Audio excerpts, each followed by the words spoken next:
బేతాళ కథలు చదువు. పట్టువదలని విక్రమార్కుడు చెట్టు వద్దకు తిరిగి వెళ్లి చెట్టుపైనుంచి శవాన్ని దించి భుజాన వేసుకుని ఎప్పటిలాగే మౌనంగా శ్మశానంకేసి నడవసాగాడు. అప్పుడు శవంలోని బేతాళుడు, రాజా, ఇంత అర్ధరాత్రి వేళ ఈ భయంకర శ్మశానంలో నువ్వు దేన్ని సాధించదలచి ఇన్ని శ్రమలకు ఓర్చుకుంటున్నావో నాకు అర్థం కావటం లేదు. నీలాగే చాలామంది వ్యక్తుల్లో పట్టుదల, కష్టాలకు తట్టుకుని నిలబడగల శక్తి ఉంటుంది. కానీ వాళ్ళు దాన్ని సక్రమంగా ఉపయోగించుకోలేక అంతులేని ఈతిబాధలకు గురి అవుతారు. నీవు అలాంటి వారిలో ఒకడివేమోనన్న అనుమానం కలుగుతున్నది. ఇందుకు ఉదాహరణగా ఒక కథ చెబుతాను, శ్రమ తెలియకుండా విను అంటూ ఇలా చెప్పసాగాడు. గంగరాజు అనే స్థిమితమంతుడైన రైతుకు సుశాంతుడు ఒకగానొక కొడుకు. బాగా ఆస్తిపరుడు కావటం వల్ల ఆయన కొడుక్కు బాగా చదువు చెప్పించి అన్ని విద్యల్లోనూ ఆరితేరిన వాణ్ణి చేయాలనుకున్నాడు. అయితే సుశాంతుడికి 5 సంవత్సరాల వయసప్పుడు గంగరాజుకు ఏదో తెలియని జబ్బు చేసి మనిషి బాగా నీరసించిపోయాడు. ఆనాటి నుంచి ఆయన మళ్ళీ కోలుకోలేదు. అందువల్ల సుశాంతుణ్ణి తన దగ్గరే ఉంచుకుని ఇంటి వ్యవహారాలు, వ్యవసాయం మొదలైనవి చిన్నప్పటి నుంచి నేర్పాడు. 15 ఏళ్ల వయసు వచ్చేసరికి సుశాంతుడే మొత్తం అన్ని పనులు చూసుకోసాగాడు. సుశాంతుడికి విద్య పట్ల ఆసక్తి ఎక్కువ. ఈ ఊళ్ళో చదువు చెప్పే గురువు బాగా చదువుకున్నవాడు కాదు, శిష్యులకు అక్షరజ్ఞానం మాత్రం కలిగించగలడు. అయితే సుశాంతుడు మంచి గ్రహణ శక్తి కలవాడు. ఆ గురువు దగ్గరే వాడు మిగతా శిష్యులను మించి నేర్చుకున్నాడు. ఆ తర్వాత ఆ ఊళ్ళోనే శకారుడనే కవి ఉంటే ఆయన వద్దకు వెళ్లి కావ్యపఠనం చేసేవాడు. అంతకు మించి సుశాంతుడికి చదువుకునే అవకాశం లేకపోయింది. సుశాంతుడు ఎంతో జిజ్ఞాస కలవాడు. ప్రకృతిలోని ప్రతి విశేషాన్ని క్షుణ్ణంగా పరిశీలించి దానికి కారణాలు అన్వేషిస్తూ ఉండేవాడు. ఈ పరిశీలనా శక్తి వల్ల వ్యవసాయంలో ఎన్నో కొత్త పద్ధతులు ప్రవేశపెట్టేవాడు. ఊళ్ళో అందరూ అతడి తెలివితేటల్ని మెచ్చుకునేవారు. ఎవరికీ సమస్య వచ్చినా చిన్నవాడని సందేహించకుండా వాడి దగ్గరకు వచ్చేవారు. వాడు తృప్తికరంగా సమాధానాలు ఇచ్చేవాడు. తండ్రి జబ్బు గురించి సుశాంతుడు ఎప్పుడూ ఆలోచిస్తూ ఉండేవాడు. ఊళ్ళో వైద్యుణ్ణి కలుసుకుని ఏ వ్యాధి ఏ కారణాల వల్ల వస్తుందో, మందులు ఎలా పనిచేస్తాయో అడిగి తెలుసుకుంటూ ఉండేవాడు. వాడి తండ్రి జబ్బు మాత్రం ఊరి వైద్యుడికి అంతుపట్టలేదు. సుశాంతుడికి శరీర శాస్త్రం గురించి కొంత అర్థమయ్యాక తండ్రి జబ్బు ఎలా కుదర్చవచ్చునో స్ఫురించింది. తండ్రికి తెలియకుండా ఆయన కోసం వాడు తల్లికి చెప్పి కొన్ని ప్రత్యేకమైన వంటకాలు వండించేవాడు. వాటి ప్రభావం వల్ల 3 మాసాలలో గంగరాజు జబ్బు తగ్గిపోయింది. అప్పుడు సుశాంతుడు తండ్రికి తన వైద్యం గురించి చెప్పాడు. గంగరాజు ఆశ్చర్యపోయి జరిగింది ఊరి వైద్యుడికి చెప్పాడు. వైద్యుడు తెల్లబోయి, రాజధానిలో నా బంధువొకడు 4 ధనవంతులకు వైద్యం చేస్తున్నాడు. ఆయన వైద్య శాస్త్రంలో నిధి. ఆయనకే నీ జబ్బు అంతుబట్టలేదు. మీ అబ్బాయి తెలివి సామాన్యమైనది కాదు. వజ్రాన్నైనా సానపట్టాలి కదా. మీ వాడిని ఏ గురుకులానికైనా పంపి చదివించు అని సలహా ఇచ్చాడు. గంగరాజుకు కొడుకును చదివించాలని ఉన్నది. ఆయన కొడుకును వెంటపెట్టుకుని రాజధాని నగరానికి బయలుదేరాడు.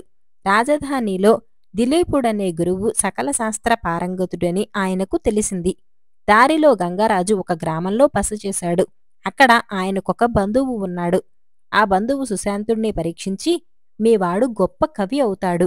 మా అబ్బాయి చంద్రుడు దిలీపుడి వద్ద కవిత్వం నేర్చుకుంటున్నాడు. నువ్వు ముందు వాడి దగ్గరకు వెళ్ళి సంగతి చెప్పు. వాడు తప్పక సాయం చేస్తాడు. ఎందుకంటే దిలీపుడు అందర్నీ చేర్చుకోడు. తన శిష్యులు ముందుగా పరీక్షించి పనికి వస్తాడన్న వాడినే ఆయన శిష్యుడిగా స్వీకరిస్తాడు అన్నాడు. గంగరాజు అక్కడ్నుంచి బయలుదేరి మరొక గ్రామంలో బస చేశాడు. అక్కడ ఆయన బస చేసింది గ్రామాధికారి ఇంట. గ్రామాధికారి సుశాంతుడి వినయ విధేయతలు చూసి ముచ్చటపడి వాణ్ణి ఎన్నో ప్రశ్నలడిగాడు. తర్వాత ఆయన గంగరాజుతో, సుశాంతుడికి యుద్ధ విద్యలు నేర్పించండి. ఏ గురువు నేర్పించకుండానే వాడు ఎన్నో వ్యాయామాల గురించి తెలుసుకున్నాడు. వాడి శరీరం తీర్చిదిద్దినట్టు ఉన్నది. రాజధానిలో దిలీపుడి వద్ద నా చిన్న తమ్ముడు వీరభద్రుడు యుద్ధ విద్యలు అభ్యసిస్తున్నాడు. మీరు వాడి సాయం తీసుకోండి అన్నాడు. గంగరాజు మళ్లీ అక్కడ్నుంచి ప్రయాణమయ్యాడు. రాజధాని చేరుకునేలోగా ఆయన మరి 3 గ్రామాలలో బస చేశాడు.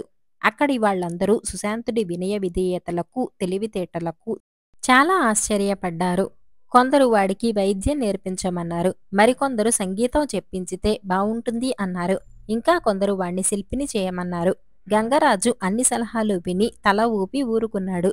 చివరకు తండ్రి కొడుకులిద్దరూ రాజధాని నగరం చేరి ఒక సత్రంలో బస చేశారు. గంగరాజు బాగా ఆలోచించి దిలీపుడిని కాక ముందుగా చంద్రుడిని కలుసుకోవాలి అనుకున్నాడు. చంద్రుడు అక్కడి బంధువుల ఇంట్లో ఉంటున్నాడు. రోజు సాయంత్రం వేళ వాడు గురువు దిలీపుడి దగ్గరకు వెళ్లి వస్తూ ఉంటాడు. ఇందువల్ల చంద్రుడు బాగా పొద్దుపోయి కాని ఇల్లు చేరడు. ఆ కారణంగా బాగా పొద్దెక్కి కాని నిద్రలేవడు. గంగరాజు సుశాంతుడు ఉదయాన్నే చంద్రుడి ఇంటికి వెళ్లారు. వాడింకా నిద్ర లేవలేదు. ఇంట్లో ఒక ఆవిడ వాణ్ణి బలవంతంగా నిద్రలేపింది. చంద్రుడు విసుక్కుంటూ గంగరాజు సుశాంతుడు ఉన్న చోటుకి వచ్చి గంగరాజును వచ్చిన పని ఏమిటని అడిగాడు. గంగరాజు చెప్పాడు.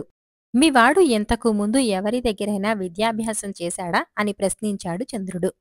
అలాంటిదేం లేదు అన్నాడు గంగరాజు. ఎంతో కొంత చదువు నేర్చిన వాళ్లకు తప్ప ఇతరులకు మా గురువుగారు విద్య నేర్పడు. మీరు సరాసరి ఆయన దగ్గరకు విద్య నేర్వటానికి రావటం అహంకారం అనిపించుకుంటుంది. ఆయన దేన్నైనా సహిస్తాడు కాని అహంకారాన్ని మాత్రం అసలు సహించడు అన్నాడు చంద్రుడు. అందుకే నీ సాయం కోరి వచ్చాం. మా వాడిని నీ దగ్గర వదిలిపెడతాను. నువ్వే వాడిని మీ గురువు దగ్గర చేర్పించు అన్నాడు గంగరాజు. చంద్రుడు సుశాంతుణ్ణి కవిత్వంలో కొన్ని క్లిష్టమైన ప్రశ్నలు వేశాడు. సుశాంతుడు సరైన జవాబులు ఇవ్వలేకపోయాడు. ఈ మాత్రం తెలియని నీకు దిలీపుడు గురువు కావాలా? మరీ అంత అత్యాశ పనికిరాదు. వెళ్ళు అన్నాడు చంద్రుడు కోపంగా. తర్వాత గంగరాజు సుశాంతుడు వీరభద్రుడి ఇంటికి వెళ్లారు. వీరభద్రుడు అప్పుడే గురుకులానికి బయలుదేరుతున్నాడు. మా గురువు దేన్నైనా సహిస్తాడు కాని ఆలస్యాన్ని సహించడు. సాయంత్రం రండి అని వీరభద్రుడు వెళ్ళిపోయాడు. ఆ సాయంత్రం తండ్రి కొడుకులిద్దరూ మళ్లీ వాడింటికి వెళ్లారు. గతంలో మీవాడు ఎక్కడైనా యుద్ధ విద్యలు అభ్యసించాడా అని అడిగాడు వీరభద్రుడు సుశాంతుణ్ణి పరీక్షగా చూస్తూ. చంద్రుడి వద్ద తనకు కలిగిన అనుభవాన్ని దృష్టిలో ఉంచుకుని గంగరాజు మా ఊళ్ళో ఒక గురువు దగ్గర కొంతవరకు అభ్యసించాడు అని జవాబు ఇచ్చాడు. మా గురువు ప్రారంభం నుంచి తన దగ్గరకు వచ్చిన వారికే తప్ప ఇతరులకు విద్య నేర్పడు. కొంతకాలం ఒకరి వద్ద విద్య నేర్చే ప్రయత్నం చేసి వాళ్ల వల్ల కాకపోతే అప్పుడు తన దగ్గరకు వచ్చేవాళ్లంటే ఆయనకు చాలా చిరాకు అన్నాడు వీరభద్రుడు. అప్పుడు గంగరాజు బాబూ, నేను చెప్పింది అబద్ధం. చంద్రుడనే దిలీపుడి శిష్యుడు చెప్పిన దాన్ని బట్టి అలా చెప్పాను అన్నాడు. వీరభద్రుడు జరిగింది విని కవిత్వం నేర్చుకోదలిచిన వాళ్ల విషయంలో అది నిజం కావచ్చు. కవులు ఇతరులను ఆశ్రయించి బతికేవాళ్లు. వాళ్లు తమకు ఆశ్రయం ఇచ్చి పోషించే వాళ్ల మెప్పు కోసం ఒకే ఇతిహాసాన్ని పురాణాన్ని మరొకసారి తిప్పి రాస్తామంటారు. కాని యుద్ధ విద్యల విషయంలో అలా కాదు. ప్రతి వారికి ఒక కొత్త పద్ధతి అంటూ ఉంటుంది. యుద్ధ విద్యలు నేర్చినవాడు ఇతరుల మీద ఆధారపడడు అన్నాడు గర్వంగా. జరిగిందేదో జరిగింది. ఇప్పుడు నువ్వే మా వాడిని దిలీపుడి దగ్గర చేర్పించాలి అన్నాడు గంగరాజు. వీరభద్రుడు సుశాంతుణ్ణి కొన్ని ప్రశ్నలడిగి మీవాడు వ్యవసాయానికే కాని యుద్ధ విద్యలకు పనికిరాడు. ఇలాంటి వాణ్ణి చేర్చుకోమని చెబితే మా గురువుగారు నా మీద కోపం తెచ్చుకుని నాకే ఉద్వాసన చెప్పవచ్చు అన్నాడు. గంగరాజు నీరసపడిపోయి అక్కడ్నుంచి బయలుదేరాడు. ఆ పైన అన్ని చోట్ల ఆయనకు అటువంటి అనుభవమే ఎదురైంది. సత్రం యజమాని రోజు ఈ తండ్రి కొడుకులు ఎక్కడికో వెళ్లి తిరిగి రావటం గమనిస్తున్నాడు. ఆయన సంగతేమిటని గంగరాజును అడిగాడు. గంగరాజు తన ఇబ్బంది చెప్పుకున్నాడు. ఈ స్వల్పానికి ఇంత కష్టపడుతున్నారా మీరు? దిలీపుడి శిష్యులకు ఏ రాజాస్థానంలో అయినా క్షణాల మీద ఉద్యోగం దొరుకుతుంది. అంతేకాక దేశమంతటా గౌరవంతో పాటు ఘన సన్మానాలు కూడా లభిస్తాయి. అందువల్ల ఆయన ఎవరు పడితే వాళ్లను శిష్యులుగా చేర్చుకోడు. 10,000 వరహాలు ఎవరు ఇచ్చుకోగలిగితే వారికే ఆయన చదువు చెబుతాడు అన్నాడు సత్రం యజమాని చిన్నగా నవ్వుతూ. గంగరాజు ఒక క్షణం ఆశ్చర్యపోయి వెనుదిరిగాడు. సుశాంతుడు తండ్రిని అనుసరించాడు. వాళ్లు అప్పటికప్పుడే రాజధాని నగరం వదిలి ఇంటిదారి పట్టారు. బేతాళుడి ఈ కథ చెప్పి రాజా, గంగరాజు లోభి అని రుజువు అవుతున్నది కదా. అతడు 10,000 వరహాల వ్యయానికి జంకి ఒకగానొక కొడుకు చదువుకు అడ్డుపడటం అనాలోచితం కాదా? ఈ సందేహానికి సమాధానం తెలిసి కూడా చెప్పకపోయావో నీ తల పగిలిపోతుంది అన్నాడు. దానికి విక్రమార్కుడు గంగరాజు లోభి కాదు. కొడుకు చదువు విషయంలో అతడు తీసుకున్న నిర్ణయం అనాలోచితం కానే కాదు. అతడు ముఖ్యంగా నగరం చేరినప్పటి నుంచి దిలీపుడి శిష్యుల వల్ల కలిగిన అనుభవాలు అతన్ని అలాంటి నిర్ణయం తీసుకునేందుకు ప్రోత్సహించాయి. శిష్యుడు అర్హతను బట్టి కాక డబ్బును బట్టి చదువు చెప్పేవాడు సరైన గురువు అనిపించుకోడు. దిలీపుడు సమర్థుడైన గురువు కావచ్చు. ఆయన పాండిత్యం శిష్యులను విజ్ఞానపరులను కాక ధనార్జన పరులను చేస్తుంది. ఇందుకు ఉదాహరణ ఆయన శిష్యులే. వాళ్లల్లో ఆవగింజపాటి వినయం కూడా లేదు. అందరూ రాటుదేరిన దురహంకారులు. సుశాంతుడు ఏ పెద్ద చదువు లేకుండానే ఇంటి పట్టున ఉండి తనకు పనుల్లో సహాయపడుతూ ప్రకృతి నుంచి, లోకుల నుంచి ఎంతో విజ్ఞానం సముపార్జించాడు. అతడి వినయం, తెలివితేటల్ని ఊర్లో అందరూ మెచ్చుకోవటమే కాక తమకు ఎదురైన సమస్యల్ని అతడికి చెప్పి తృప్తికరమైన సమాధానాలు పొందేవారు. అలాంటి వాణ్ణి దిలీపుడికి 10,000 వరహాలు ముడుపు చెల్లించి శిష్యుడిగా చేర్చడమంటే అది కోరి కొరివితో తలగొక్కోవడమే అవుతుంది. ఇలా ఆలోచించే అతడు కొడుకుతో ఇంటికి తిరిగి వెళ్ళిపోయాడు అన్నాడు. రాజుకు ఈ విధంగా మౌనభంగం కలగగానే బేతాళుడి శవంతో సహా మాయమై తిరిగి చెట్టెక్కాడు. అరేబియా కథలు. ఖలీఫా పండితుడు. బాగ్దాదు నగరాన్ని పాలించిన ఖలీఫాలలో అల్ మమూన్ గొప్ప పండిత పోషకుడిగా ఖ్యాతి గడించాడు. ఆయన అర్హులైన పండితులను బిరుదు సత్కారాలతో ప్రోత్సహిస్తూ ఉండేవాడు. అల్ మమూన్ వారానికొకసారి సభ జరిపేవాడు. అందులో పండితులే కాక వివేకము, వాక్చాతుర్యము కలవాళ్లు కూడా పాల్గొనేవాళ్లు. ఆ సభల్లో అనేక విషయాలను గురించి చర్చలు జరుగుతూ ఉండేవి. ఆ చర్చల్లో ఉద్దండులైన పండితులకు మాత్రమే అవకాశం ఉండేది. సభకు వచ్చిన సామాన్య ప్రజలకు ఆ చర్చల ద్వారా అనేక విషయాలు తెలుసుకునే అవకాశం కలిగేది. ఒకనాడు ఖలీఫా పండిత సభ ప్రారంభిస్తూ ఉండగా ఒక కొత్తవాడు అక్కడికి వచ్చాడు. అతడు చర్చలు వినవచ్చిన సామాన్య ప్రజల్లో కాక సరాసరి పోయి పండితుల మధ్య కూర్చున్నాడు. చూపరులకు అతడేదో యాత్రికుడని తప్ప పండితుడనే అభిప్రాయం మాత్రం కలగలేదు. సభ ప్రారంభమైంది. ఒక్కొక్కరు లేచి ఆనాడు సుల్తాను పండిత చర్చకు పెట్టిన విషయాన్ని గురించి మిగతా వారికి అర్థమయ్యేలా మాట్లాడసాగారు. పండితుల మధ్య ఉన్న కారణంగా కొంతసేపటికి కొత్తగా వచ్చిన వ్యక్తి వంతు వచ్చింది. అతడు లేచి చర్చించబడుతున్న అంశాన్ని గురించి తన అభిప్రాయాన్ని స్వచ్ఛమైన భాషలో చక్కగా విపులపరుస్తూ మాట్లాడాడు. అది విని అందరూ ఆశ్చర్యపోయారు. ఖలీఫా అతన్ని పండితులు కూర్చున్న మొదటి వరుసలో కూర్చోవలసిందిగా కోరాడు. అది ముఖ్యులైన పండితులు కూర్చునే స్థానం. కొత్త వ్యక్తి ఖలీఫా కోరిన విధంగా ముందు వరుసలోకి వచ్చి కూర్చున్నాడు.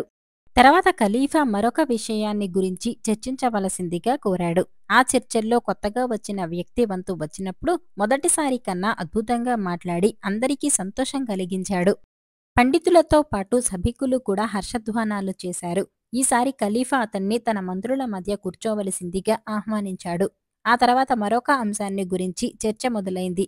ఇందులో కొత్త వ్యక్తి తన లౌకానుభవం, వివేకం, వాక్చాతుర్యంతో సభను మంత్రముగ్ధుల్ని చేశాడు. ఖలీఫా అతన్ని తన పక్కనే ఉన్న ఆసనం మీద కూర్చోవలసిందిగా కోరాడు. సభ ముగిసింది.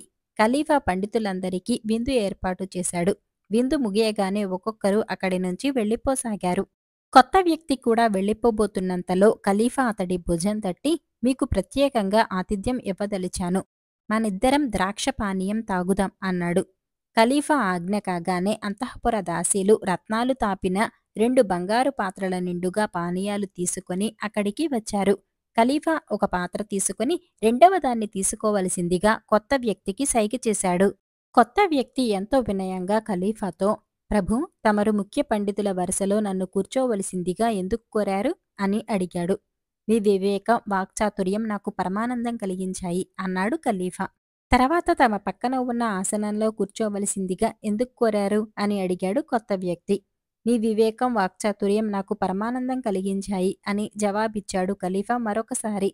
అంటే నా వివేకం, వాక్చాతుర్యం కారణంగానే నేను తమ దయకు, అభిమానానికి పాత్రుణ్ణయ్యానన్నమాట. అయితే మరిప్పుడు వాటిని నా నుంచి ఎందుకు దూరం చేయదలిచారు అని అడిగాడు కొత్త వ్యక్తి. మీరు చెప్పిందేంటో నాకు అర్థం కాలేదు అన్నాడు ఖలీఫా. ప్రభూ, తమరు నాకిప్పుడు ఇవ్వచూపిన పానీయం ఉన్నదే, అది నాలో ఉన్న ఆ 2 మంచి శక్తులను సర్వనాశనం చేస్తుంది. వాటిని ఎంతో శ్రద్ధగా కాపాడుకోవలసిన బాధ్యత నాకున్నది కదా. కనుక దయ ఉంచి ఆ పానీయం తాక్కుండానే నేనిక్కడి నుంచి వెళ్లేందుకు అనుమతించండి అన్నాడు కొత్త వ్యక్తి. ఖలీఫా ఆ జవాబు విని చాలా సంతోషించాడు. ఆయన అప్పటికప్పుడే ఆ పండితుడికి 1,00,000 వెండి నాణాలు, విలువైన దుస్తులు, ఒక జాతి గుర్రాన్ని బహుకరించాడు. ఆ తర్వాత జరిగిన ప్రతి పండిత సభలోనూ ఈ కొత్త పండితుడికి ఖలీఫా ప్రధాన స్థానం ఇచ్చి ఎంతో గౌరవించాడు.